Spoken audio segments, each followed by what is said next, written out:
గారు నిన్న ఎన్నో గొప్ప సూచనలు సలహాలు మా లాంటి వాళ్ళకి ఇచ్చాడు.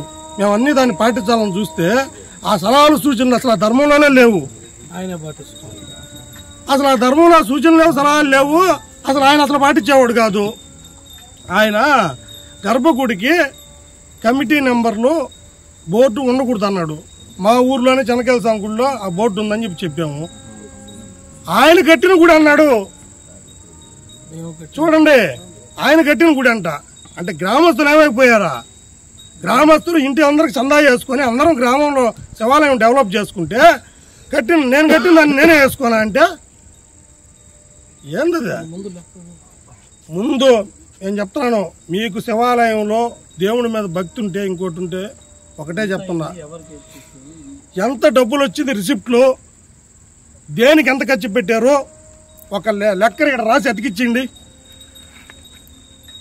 ఎందుకు దాని గురించి ఇంత న్యూసెన్స్ ఎన్ని బళ్ళా?